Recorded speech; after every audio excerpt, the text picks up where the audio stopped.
everyone, welcome back to the wine challenge. It's a new week, we've got a new wine, everything's looking a lot more positive. Hopefully we'll be able to open the bar in the coming months.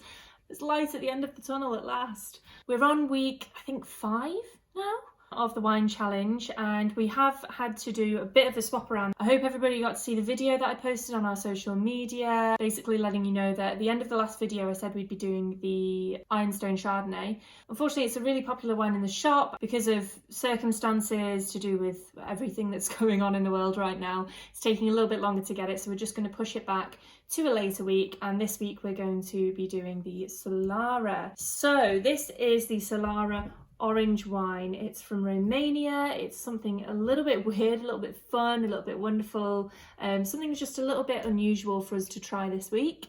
Now, contrary to its name and to its label, it doesn't actually have any oranges in it.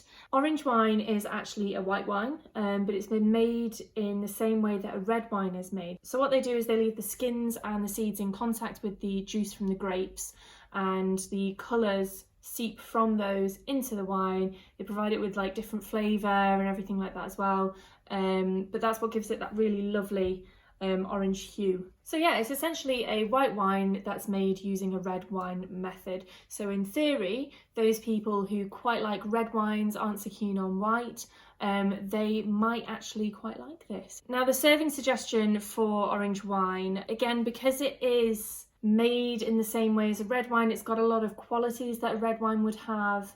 So you do want it chilled like most whites, but you don't want it too chilled. So I'd maybe pop it in the fridge for about 15-20 minutes, something like that, but you don't need to over chill it. If you over chill it, you might miss out on some of the flavours in there. So that's probably about enough preamble. I'm just going to go ahead and give it a taste, give it a go, and see what I think. So I'm going to start by pouring myself a measure. It is a beautiful colour really, isn't it? So let's start with C. I mean, you can see it from the bottle, but you can also see it in the glass. So a really gorgeous pale orange colour. Now, something to note about this wine is that it's completely natural, it's organic, and what you often find with natural and organic wines is you get a bit of cloudiness or a little bit of sediment, but this is really clear, it's really beautiful. Okay, so that's C. Next on the list is sniff. So I'm just going to start by taking a little quick sniff. It's a little bit fruity, but I can't really define what fruit I'm smelling yet. So let's give it a little bit of swirl, see if that opens it up a little bit. So this is S number 3. It's definitely like a sweeter fruit. Yeah, sort of sweeter, lighter fruit. So it's not like deep berries or anything like dark or red or rich. It's definitely something sweeter and lighter, perhaps a little bit peachy. Yeah, so I learned a new trick this week, which I thought was really interesting, is if you put your hand on top while you swirl it, it traps some of that aroma in while it's opening up the wine. You give it a sniff when you open it up, and you get more flavour. It's like trapped that like smell and that air in there.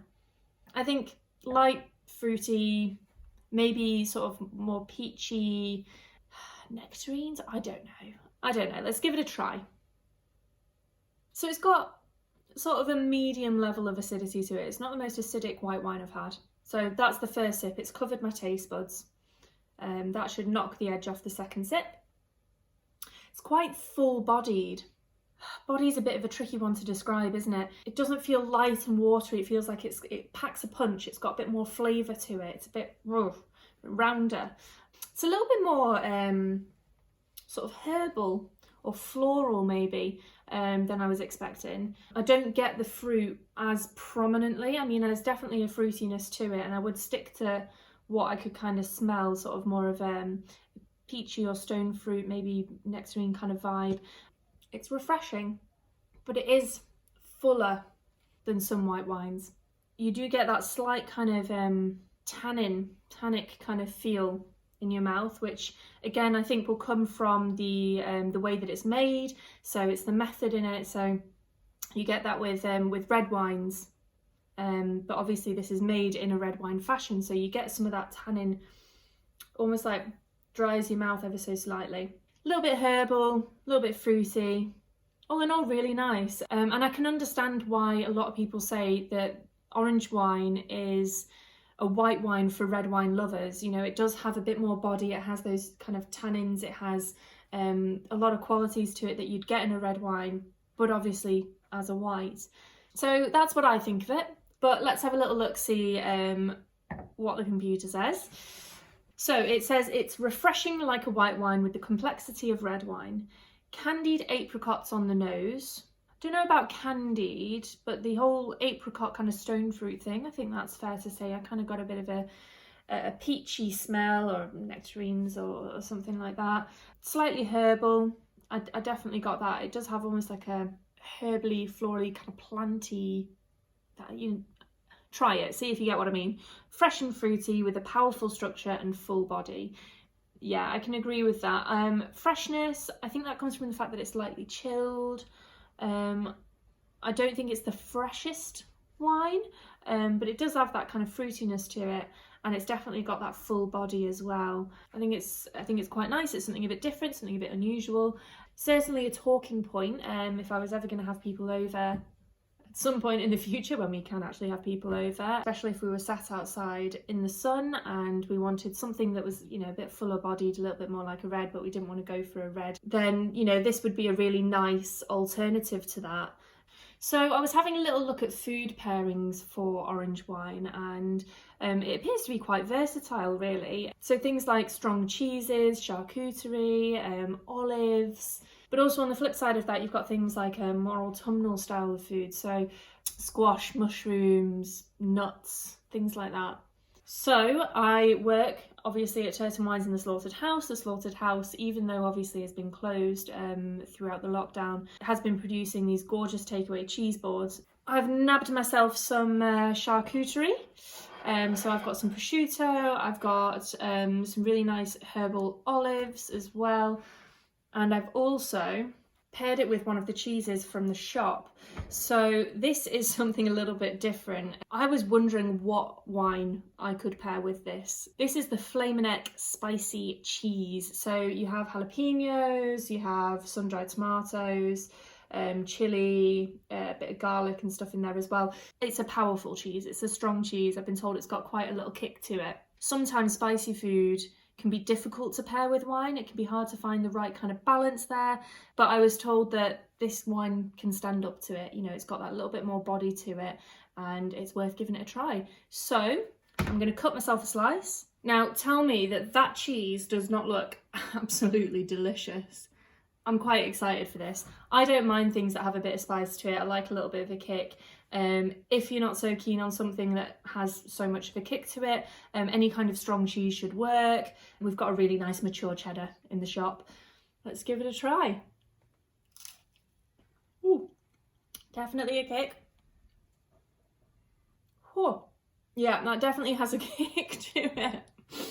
I'd been told that it did. I didn't think it would be that strong, but it's not. You know, it's not unpleasant, but you definitely get that warmth, that tingling sensation going through. Yeah, it's quite a nice combination. Generally, I don't go too spicy when it comes to wines. I tend to put spicy stuff with beer, which, by the way, we have a fabulous selection of in the shop. But no, it's a nice combination. So I love charcuterie and cheese and nibbles and olives and stuff like that. So I'm going to grab myself an olive. Funny, so you get a bit of herbaceousness because it is olives and herbs. Because you're tasting so many herbs and stuff from the olive, it kind of almost cancels the herbs out a little bit from the wine. So I feel like I can taste the fruit a little bit more. That's nice. And lastly, in looking forward to this, I absolutely love prosciutto.